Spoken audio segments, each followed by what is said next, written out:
സകലത്തിന്റെയും സൃഷ്ടാവും പിതാവുമായ ദൈവത്തിന്റെയും കർത്താവായ യേശുക്രിസ്തുവിന്റെയും നാമത്തിൽ ഏവർക്കും സ്നേഹവന്ദനം. ഇന്ന് ഓഗസ്റ്റ് 9. ഇന്ന് നമ്മൾ വായിക്കുന്ന ആദ്യത്തെ വായനാഭാഗം രാജാക്കന്മാർ 1-ാം പുസ്തകം 3-ാം അധ്യായം. രാജാക്കന്മാർ 1-ാം പുസ്തകം 3-ാം അധ്യായം 1-ാം വാക്യം മുതൽ. അനന്തരം ശലോമോൻ മിസ്രൈം രാജാവായ ഫറവോനോട് സംബന്ധം കൂടി ഫറവോന്റെ മകളെ വിവാഹം ചെയ്തു. തന്റെ അരമനയും യഹോവയുടെ ആലയവും യെരൂശലേമിന് ചുറ്റും മതിലും പണിത് തീരുവോളം അവളെ ദാവീദിന്റെ നഗരത്തിൽ കൊണ്ടുവന്ന് പാർപ്പിച്ചു. എന്നാൽ ആ കാലം വരെ യഹോവയുടെ നാമത്തിന് ഒരു ആലയം പണിയാതെ ഇരുന്നതുകൊണ്ട് ജനം പൂജാരികളിൽ വെച്ച് യാഗം കഴിച്ചു പോന്നു. ശലോമോൻ യഹോവയെ സ്നേഹിച്ച് തന്റെ അപ്പനായ ദാവീദിന്റെ ചട്ടങ്ങളെ അനുസരിച്ച് നടന്നുവെങ്കിലും അവൻ പൂജാഗരികളിൽ വെച്ച് യാഗം കഴിക്കുകയും ധൂപം കാട്ടുകയും ചെയ്തു. രാജാവ് ഗിബെയോനിൽ യാഗം കഴിപ്പാൻ പോയി. അത് പ്രധാന പൂജാഗിരിയായിരുന്നു.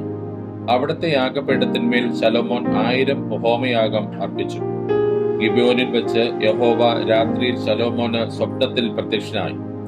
നിനക്ക് വേണ്ടുന്ന വരം ചോദിച്ചു കൊള്ളുക എന്ന് ദൈവം അരുളി ചെയ്തു. അതിന് ശലോമോൻ പറഞ്ഞത് എന്തെന്നാൽ, എന്റെ അപ്പനായ ദാവീദ് എന്ന നിന്റെ ദാസൻ സത്യത്തോടും നീതിയോടും ഹൃദയ പരമാർത്ഥതയോടും കൂടെ നിന്റെ മുമ്പാകെ നടന്നതിന് ഒത്തവണ്ണം നീ അവന് വലിയ കൃപ ചെയ്ത് ഈ വലിയ കൃപ അവനായി പാലിക്കുകയും ഇന്നുള്ളതുപോലെ അവന്റെ സിംഹാസനത്തിൽ ഇരിപ്പാൻ അവന് ഒരു മകനെ നൽകുകയും ചെയ്തിരിക്കുന്നു. എന്റെ ദൈവമായ യഹോവേ, നീ അടിയനെ ഇപ്പോൾ എന്റെ അപ്പനായ ദാവീദിന് പകരം രാജാവാക്കിയിരിക്കുന്നു. ഞാനോ ഒരു ബാലനത്രേ, കാര്യാദികൾ നടത്തുവാൻ എനിക്കറിയില്ല.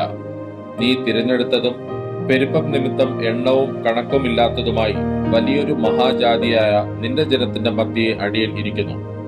ആകയാൽ ഗുണവും ദോഷവും തിരിച്ചറിഞ്ഞ് നിന്റെ ജനത്തിന് ന്യായപാലനം ചെയ്യുവാൻ വിവേകമുള്ള ഹൃദയം എനിക്ക് തരണമേ.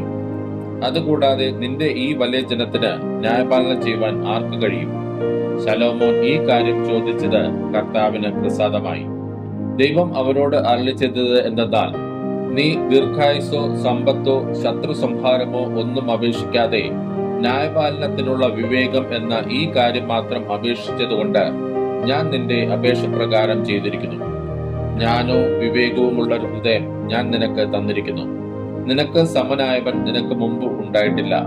നിനക്ക് സമനായവൻ നിന്റെ ശേഷം ഉണ്ടാകുകയുമില്ല. ഇതിനു പുറമെ നീ അപേക്ഷിക്കാത്തതായ സമ്പത്തും മഹത്വവും കൂടെ ഞാൻ നിനക്ക് തന്നിരിക്കുന്നു. നിന്റെ ആയുഷ്കാലത്തൊക്കെയും രാജാക്കന്മാരിൽ ഒരുത്തനും നിനക്ക് സമനാകുകയില്ല. നിന്റെ അപ്പനായ ദാവീദ് നടന്നതുപോലെ നീ എന്റെ ചട്ടങ്ങളും കൽപ്പനകളും പ്രമാണിച്ച് എന്റെ വഴികളിൽ നടന്നാൽ ഞാൻ നിനക്ക് ദീർഘായുസ്സും തരും. ശലോമോൻ ഉറക്കമുണർന്നപ്പോൾ അത് സ്വപ്നം എന്ന് കണ്ടു. പിന്നെ അവൻ യെരൂശലേമിലേക്ക് മടങ്ങി വന്ന് യഹോവയുടെ നിയമപെട്ടകത്തിന് മുമ്പാകെ നിന്ന് ഹോമയാഗങ്ങൾ കഴിച്ച് സമാധാനയാഗങ്ങളും അർപ്പിച്ചു. തന്റെ സകല ഭൃത്യന്മാർക്കും വിരുന്ന് കഴിച്ചു. അനന്തരം വേശ്യമാരായ 2 സ്ത്രീകൾ രാജാവിന്റെ അടുക്കൽ വന്ന് അവന്റെ മുമ്പാകെ നിന്നു. അവരിൽ ഒരുത്തി പറഞ്ഞത്, തമ്പുരാനെ, അടിയനും ഇവളും ഒരു വീട്ടിൽ പാർക്കുന്നു. ഞങ്ങൾ പാർക്കുന്ന വീട്ടിൽ വെച്ച് ഞാൻ ഒരു കുഞ്ഞിനെ പ്രസവിച്ചു.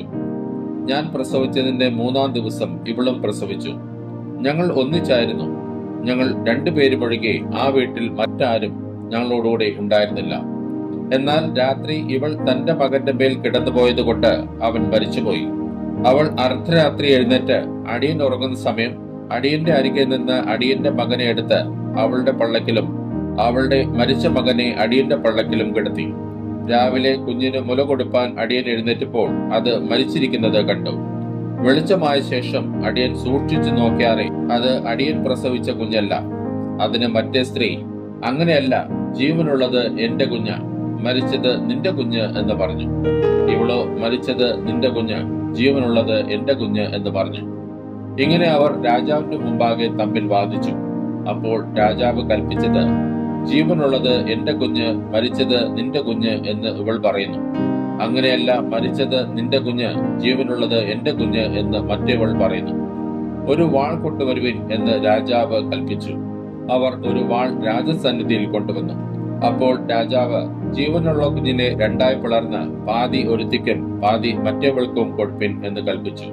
ഉടനെ ജീവനുള്ള കുഞ്ഞിന്റെ അമ്മ തന്റെ കുഞ്ഞിനെ കുറിച്ച് ഉള്ളു കത്തുക കൊണ്ട് രാജാവിനോട്, അയ്യോ, എന്റെ തമ്പുരാനെ, ജീവനുള്ള കുഞ്ഞിനെ കൊല്ലരുതേ. അതിനെ അവൾക്ക് കൊടുത്തുകൊള്ളുവിൻ എന്ന് പറഞ്ഞു. മറ്റവളോ, എനിക്കും വേണ്ട, നിനക്കും വേണ്ട, അതിനെ പിളർക്കട്ടെ എന്ന് പറഞ്ഞു.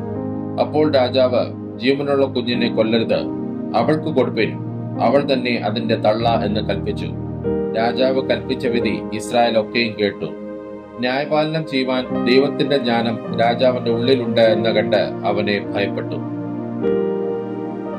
ഇന്ന് നമ്മൾ വായിക്കുന്ന രണ്ടാമത്തെ വായനാഭാഗം യിരെമ്യാ പ്രവാചകന്റെ പുസ്തകം 30-ാം അധ്യായം. യിരെമ്യാ പ്രവാചകന്റെ പുസ്തകം 30-ാം അധ്യായം 1-ാം വാക്യം മുതൽ. യഹോവയെങ്കിൽ നിന്ന് യിരെമ്യാവിനുണ്ടായ അരുളപ്പാട് എന്തെന്നാൽ, ഇസ്രായേലിന്റെ ദൈവമായ യഹോവ ഇപ്രകാരം അരുളിച്ചെയ്യുന്നു: ഞാൻ നിന്നോട് അരുളി ചെയ്തിരിക്കുന്ന സകല വചനങ്ങളെയും ഒരു പുസ്തകത്തിൽ എഴുതി വെക്കുക. ഞാൻ ഇസ്രായേലും യഹൂദായുമായി എന്റെ ജനത്തിന്റെ പ്രവാസം മാറ്റുവാനുള്ള കാലം വരും എന്ന് യഹോവയുടെ അരുളപ്പാട്. ഞാൻ അവരുടെ പിതാക്കന്മാർക്ക് കൊടുത്ത ദേശത്തേക്ക് അവരെ മടക്കി വരുത്തും, അവർ അതിനെ കൈവശമാക്കും എന്ന് യഹോവയുടെ അരുളപ്പാട്.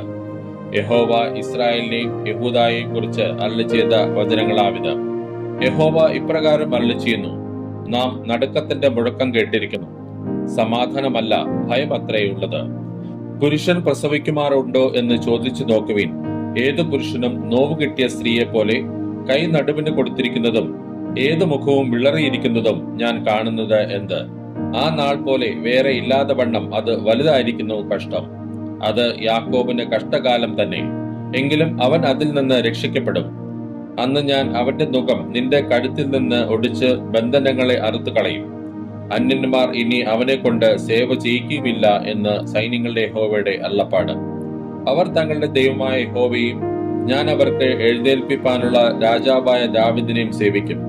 ആകയാൽ എന്റെ ദാസനായ യാക്കോബേ, നീ ഭയപ്പെടേണ്ട, ഇസ്രായേലേ, നീ ഭ്രമിക്കേണ്ട എന്ന് യഹോവയുടെ അരുളപ്പാട്. ഞാൻ നിന്നെ ദൂരത്തു നിന്നും നിന്റെ സന്തതിയെ പ്രവാസദേശത്തു നിന്നും രക്ഷിക്കും. യാക്കോബ് മടങ്ങി വന്ന് സ്വസ്ഥമായും സ്വൈരമായും ഇരിക്കും. ആരും അവരെ ഭയപ്പെടുത്തുകയില്ല. നിന്നെ രക്ഷിപ്പാൻ ഞാൻ നിന്നോട് കൂടെ ഉണ്ട് എന്ന് യഹോവയുടെ അരുളപ്പാട്. നിന്നെ ഞാൻ ചിതറിച്ചു കളഞ്ഞ സകല ജാതികളെയും ഞാൻ മുടിച്ചു കളയും, എങ്കിലും നിന്നെ ഞാൻ മുടിച്ചു കളയുകയില്ല. ഞാൻ നിന്നെ ന്യായത്തോടെ ശിക്ഷിക്കും, ശിക്ഷിക്കാതെ വിടുകയില്ല താനും. യഹോവ ഇപ്രകാരം അരുളി ചെയ്യുന്നു: നിന്റെ പരുക്ക് മാറാത്തതും നിന്റെ മുറിവ് വിഷമമുള്ളതുമാകുന്നു. നിന്റെ വ്യവഹാരം നടത്തുവാൻ ആരുമില്ല, നിന്റെ മുറിവിനിടുവാൻ മരുന്നും കുഴമ്പുമില്ല. നിന്റെ സ്നേഹിതന്മാരൊക്കെയും നിന്നെ മറന്നിരിക്കുന്നു. നിന്റെ അകൃത്യത്തിന്റെ ആധിക്യം നിമിത്തവും നിന്റെ പാപത്തിന്റെ പെരുപ്പം നിമിത്തവും ഞാൻ നിന്നെ ശത്രു അടിക്കുന്നത് പോലെയും ക്രൂരൻ ശിക്ഷിക്കുന്നത് പോലെയും അടിച്ചിരിക്കുന്നത് കൊണ്ട് അവർ നിന്നെ നോക്കുന്നില്ല. നിന്റെ പരിക്കിനെയും മാറാത്ത വേദനയെക്കുറിച്ച് നിലവിളിക്കുന്നത് എന്തിന്? നിന്റെ അകൃത്യത്തിന്റെ ആധിക്യം നിമിത്തവും നിന്റെ പാപത്തിന്റെ പെരുപ്പം നിമിത്തവുമല്ലോ ഞാൻ ഇത് നിന്നോട് ചെയ്തിരിക്കുന്നത്. അതുകൊണ്ട് നിന്നെ തിന്നുകളയുന്നവരെല്ലാവരും തിന്നുകളയപ്പെടും. നിന്റെ സകല വൈരികളും ഒട്ടൊഴിയാതെ പ്രവാസത്തിലേക്ക് പോകും. നിന്നെ കൊള്ളയിടുന്നവർ കൊള്ളയായിത്തീരും. നിന്നെ കവർച്ച ചെയ്യുന്നവരെ ഒക്കെയും ഞാൻ കവർച്ചയ്ക്ക് ഏൽപ്പിക്കും. അവർ നിന്നെ ഭ്രഷ്ടയെന്നും ആരും തിരിഞ്ഞു നോക്കാത്ത സിയോൻ എന്നും വിളിക്കൊണ്ട് ഞാൻ നിന്റെ മുറിവുകളെ പൊറുപ്പിച്ച് നിനക്ക് ആരോഗ്യം വരുത്തുമെന്ന് യഹോവയുടെ അരുളപ്പാട്. യഹോവ ഇപ്രകാരം അരുളി ചെയ്യുന്നു: ഞാൻ യാക്കോബിൻ കൂടാരങ്ങളുടെ പ്രവാസം മാറ്റി അവന്റെ നിവാസങ്ങളോട് കരുണ കാണിക്കും. നഗരം അതിന്റെ കൽക്കുന്നിന്മേൽ പണിയപ്പെടും, അരമനയും യഥാസ്ഥാനപ്പെടും. അവയിൽ നിന്ന് സ്തോത്രവും സന്തോഷിക്കുന്നവരുടെ ഘോഷവും പുറപ്പെടും. ഞാൻ അവരെ വർദ്ധിപ്പിക്കും, അവർ കുറഞ്ഞു പോകുകയില്ല. ഞാൻ അവരെ മഹത്വീകരിക്കും, അവർ എളിമപ്പെടുകയുമില്ല. അവരുടെ മക്കളും പണ്ടത്തെ പോലെയാകും. അവരുടെ സഭ എന്റെ മുമ്പാകെ നിലനിൽക്കും. അവരെ ഉപദ്രവിക്കുന്ന എല്ലാവരെയും ഞാൻ സന്ദർശിക്കും. അവരുടെ പ്രഭു അവരിൽ നിന്ന് തന്നെ ഉണ്ടാകും. അവരുടെ അധിപതി അവരുടെ നടുവിൽ നിന്ന് ഉത്ഭവിക്കും. ഞാൻ അവനെ അടുപ്പിക്കും, അവൻ എന്നോട് അടുക്കും. അല്ലാതെ എന്നോട് അടുപ്പാൻ ധൈര്യപ്പെടുന്നവൻ ആർ എന്ന് യഹോവയുടെ അരുളപ്പാട്. അങ്ങനെ നിങ്ങൾ എനിക്ക് ജനമായി, ഞാൻ നിങ്ങൾക്ക് ദൈവമായി ഇരിക്കും. യഹോവയുടെ ക്രോധം എന്ന ചുഴലിക്കാറ്റ് കടുപ്പമായി അടിക്കുന്ന ചുഴലിക്കാറ്റ് തന്നെ പുറപ്പെടുന്നു. അത് ദുഷ്ടന്മാരുടെ തലമേൽ ചുഴന്നടിക്കും. യഹോവയുടെ ഉഗ്രകോപം അവന്റെ മനസ്സിലെ നിർണയങ്ങളെ നടത്തി നിവർത്തിക്കുവോളം മടങ്ങുകയില്ല. ഭാവി കാലത്ത് നിങ്ങൾ അത് ഗ്രഹിക്കും. ഇന്ന് നമ്മൾ വായിക്കുന്ന മൂന്നാമത്തെ വായനാ ഭാഗം മർക്കോസ് എഴുതിയ സുവിശേഷം 4-ാം അധ്യായം. മർക്കോസ് എഴുതിയ സുവിശേഷം 4-ാം അധ്യായം 1-ാം വാക്യം മുതൽ. അവൻ പിന്നെയും കടൽക്കര വെച്ച് ഉപദേശിപ്പാൻ തുടങ്ങി. അപ്പോൾ ഏറ്റവും വലിയ പുരുഷാരം അവന്റെ അടുക്കൽ വന്ന് കൂടുക കൊണ്ട് അവൻ പടകിൽ കയറി കടലിൽ ഇരുന്നു. പുരുഷാരമൊക്കെയും കടലരികെ കരയിൽ ആയിരുന്നു. അവൻ ഉപമകളാൽ അവരെ പലതും ഉപദേശിച്ചു. ഉപദേശത്തിൽ അവരോട് പറഞ്ഞത്, കേൾപ്പിൻ, വിതയ്ക്കുന്നവൻ വിതപ്പാൻ പുറപ്പെട്ടു. വിതയ്ക്കുമ്പോൾ ചിലത് വഴിയരികെ വീണു. പറവകൾ വന്ന് അത് തിന്നുകളഞ്ഞു. മറ്റു ചിലത് പാറസ്ഥലത്ത് ഏറെ മണ്ണില്ലാത്തയിടത്ത് വീണു. മണ്ണിന് താഴ്ചയില്ലായകയാൽ ക്ഷണത്തിൽ മുളച്ചു വന്നു. സൂര്യൻ ഉദിച്ചാറെ ചൂട് തട്ടി വേരില്ലായക കൊണ്ട് ഉണങ്ങിപ്പോയി. മറ്റു ചിലത് മുള്ളിനിടയിൽ വീണു. മുള്ളു മുളച്ച് വളർന്ന് അതിനെ ഞെരുക്കിക്കളഞ്ഞു. അത് വിളഞ്ഞതുമില്ല. മറ്റു ചിലത് നല്ല മണ്ണിൽ വീണിട്ട് മുളച്ചു വളർന്ന് ഫലം കൊടുത്തു. 30, 60, 100 മേനി വിളഞ്ഞു. കേൾപ്പാൻ ചെവിയുള്ളവൻ കേൾക്കട്ടെ എന്നും അവൻ പറഞ്ഞു. അനന്തരം അവൻ തനിച്ചിരിക്കുമ്പോൾ അവനോടുകൂടെയുള്ളവർ പന്തിരൂരുമായി ആ ഉപമകളെ കുറിച്ച് ചോദിച്ചു. അവരോട് അവൻ പറഞ്ഞത്, ദൈവരാജ്യത്തിന്റെ മർമ്മം നിങ്ങൾക്ക് നൽകപ്പെട്ടിരിക്കുന്നു. പുറത്തുള്ളവർക്കോ സകലവും ഉപമകളാൽ ലഭിക്കുന്നു. അവർ മനം തിരിയാതെയും അവരോട് ക്ഷമിക്കാതെയും ഇരിക്കത്തക്കവണ്ണം അവർ കണ്ടിട്ടും അറിയാതിരിപ്പാനും കേട്ടിട്ടും ഗ്രഹിക്കാതിരിപ്പാനും സംഗതി വരും. പിന്നെ അവൻ അവരോട് പറഞ്ഞത്, ഈ ഉപമ ഗ്രഹിക്കുന്നില്ലയോ? പിന്നെ മറ്റു ഉപമകളൊക്കെയും എങ്ങനെ ഗ്രഹിക്കും? വിതയ്ക്കുന്നവൻ വചനം വിതയ്ക്കുന്നു. വചനം വിതച്ചിട്ട് വഴിയരികെ വീണത് കേട്ടയുടനെ സാത്താൻ വന്ന് ഹൃദയങ്ങളിൽ വിതയ്ക്കപ്പെട്ട വചനം എടുത്തു കളയുന്നതാകുന്നു. അങ്ങനെ തന്നെ പാറസ്ഥലത്ത് വിതച്ചത് വചനം കേട്ടയുടനെ സന്തോഷത്തോടെ കൈക്കൊള്ളുന്നവർ, എങ്കിലും അവർ ഉള്ളിൽ വേരില്ലാതെ ക്ഷണികന്മാർ ആകുന്നു. വചനം നിമിത്തം ഉപദ്രവമോ പീഡയോ ഉണ്ടായാൽ ക്ഷണത്തിൽ ഇടറിപ്പോകുന്നു. മുള്ളിനിടയിൽ വിതയ്ക്കപ്പെട്ടതോ വചനം കേട്ടിട്ട് ഇഹലോകത്തിന്റെ ചിന്തകളും ധനത്തിന്റെ വഞ്ചനയും മറ്റു വിഷയമോഹങ്ങളും അകത്ത് കടന്ന് വചനത്തെ ഞെരുക്കി നിഷ്ഫലമാക്കി തീർക്കുന്നതാകുന്നു. നല്ല മണ്ണിൽ വിതയ്ക്കപ്പെട്ടതോ വചനം കേൾക്കുകയും അംഗീകരിക്കുകയും ചെയ്യുന്നവർ തന്നെ. അവർ 30, 60, 100 മേനി വിളയുന്നു. പിന്നെ അവൻ അവരോട് പറഞ്ഞത്, വിളക്ക് കത്തിച്ച് പറയൻ കീഴിലോ കട്ടിൽ കീഴിലോ വെക്കുമാറുണ്ടോ? വിളക്ക് തണ്ടിന്മേലല്ലയോ വെക്കുന്നത്? വെളിപ്പെടുവാനുള്ളതല്ലാതെ ഗൂഢമായത് ഒന്നുമില്ല.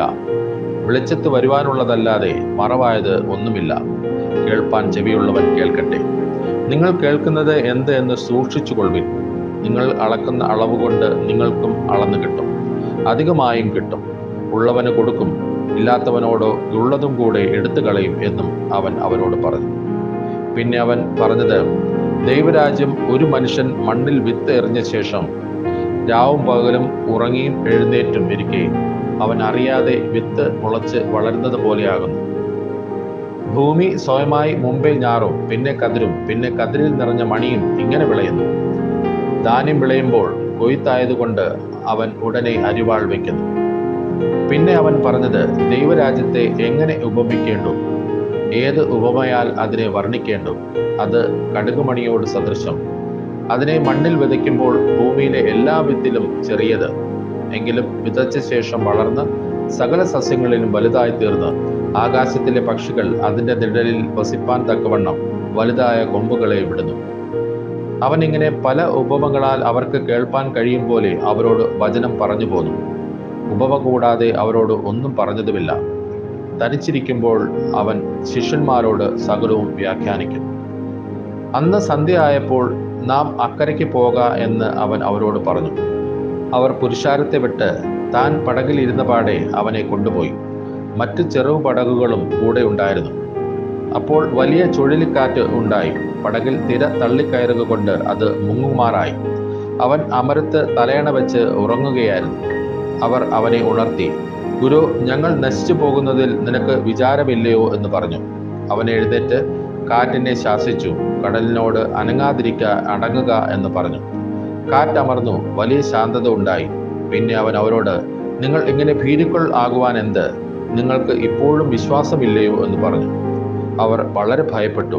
കാറ്റും കടലും കൂടെ ഇവനെ അനുസരിക്കുന്നുവല്ലോ, ഇവൻ ആർ എന്ന് തമ്മിൽ പറഞ്ഞു. ഇന്ന് നമ്മൾ വായിച്ചു കേട്ട ഈ വേദഭാഗങ്ങളാൽ പിതാവായ ദൈവത്തിൽ നിന്നും കർത്താവായ ക്രിസ്തു യേശുവിൽ നിന്നും ഏവർക്കും കൃപയും കനിവും സമാധാനവും ഉണ്ടാകട്ടെ. ആമേൻ.